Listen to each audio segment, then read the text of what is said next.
If MSNBC commentator Lawrence O'Donnell isn't a secret double agent for Donald Trump, he has sure functioned as one this week. On Tuesday he flat-out reported fake news about Donald Trump, soberly relaying a second-hand rumor of dubious provenance as the smoking gun that would bring down Trump's presidency.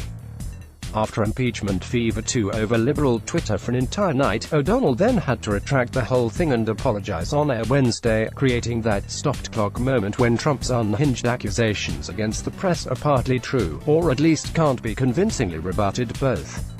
On Twitter and on his Tuesday Night Live program, O'Donnell reported that a source close to Deutsche Bank had told him that Russian oligarchs close to Vladimir Putin had co-signed the bank's loans to Donald Trump, which amount to hundreds of millions of dollars.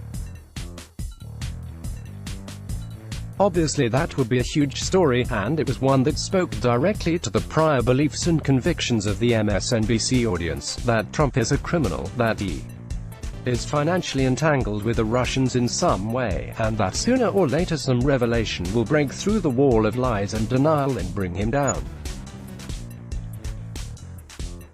Since Robert Mueller's report didn't slake that thirst for narrative catharsis, maybe the Deutsche Bank records would advertisement, but there were so many red flags around this so-called reporting from the beginning that it's deeply disheartening anyone took it seriously. O'Donnell admitted that he hadn't seen any evidence that this was true, and neither had his unnamed source, who was close to Deutsche Bank, but not close enough, evidently, to have personally laid eyes on the paperwork. In other words, this was no better than a second-hand barroom rumor. O'Donnell knows a guy who knows a guy who quite possibly knows another guy who has a cousin. On one hand, O'Donnell opined, this explains every kind word Trump has ever said about Russia and Putin. But on the other hand, as he said on TV, it's going to require a lot more verification before that can be a confirmable fact. This wasn't a story. It was what we used to call a blind gossip item, in the days before those were rebranded as news. It hadn't been fact-checked, or verified in any way. As O'Donnell has admitted, he didn't clear his anonymous source reporting with anyone at NBC News before going live with it, as is standard practice at all reputable news organizations. Oliver Darcy's follow-up report at CNN Business dryly added, no other network or news organization, including CNN, has corroborated O'Donnell's reporting. Notably, there was no mention of anything resembling O'Donnell's reporting in the report issued earlier this year by special counsel Robert Mueller. Is it possible that O'Donnell's regurgitated rumor is true? Well, sure. It's always possible that gossip or conspiracy theories are true. But that's not the relevant standard for news reporting, or critical thinking, or responsible adult behavior. Trump's lawyers issued an unusually detailed denial in their letter to NBC, which was also sent to Salon, and no doubt to numerous other news outlets who covered O'Donnell's statements, claiming they can disprove this particular allegation. In effect, O'Donnell has conceded about 99% of the point, and has retracted his original report in full. One can certainly choose to read the president's forceful reaction the way many of us read his attacks on the press and his rage against the Mueller witch hunt as the Macbeth-like rantings of a guilty conscience.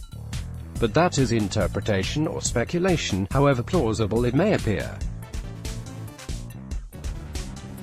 It isn't news, advertisement. What is perhaps most troubling here is the way ODonnell Gate revealed how much of online. No, I'm not saying that. Both sides do it. It's not symmetrical, generally speaking, only one side does. But the other side is going downhill fast. To be blunt, O'Donnell was feeding the trolls.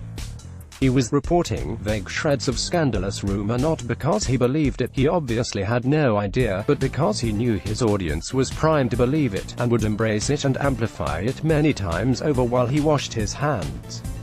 And said, if true, and single source, and not being confirmed. It's not quite fair to compare him to Alex Jones or Laura Ingraham, since he has admitted fault and apologized, but in this case the journalistic practice was about the same. Should Lawrence O'Donnell lose his job while NBC News indulges in some kind of internal inquest? I don't know, and don't much care. But this ought to be a moment of reckoning not just for the mainstream media, which just saw one of their own scored a spectacular own goal on Donald Trump's behalf, but also for its audience. If we have all retreated into our private caves of meaning where we just know what's true, with or without evidence, then that whole Enlightenment thing was kind of a bust. Which might be the larger point this dark period of history is trying to teach us. Let's blog ads. Why?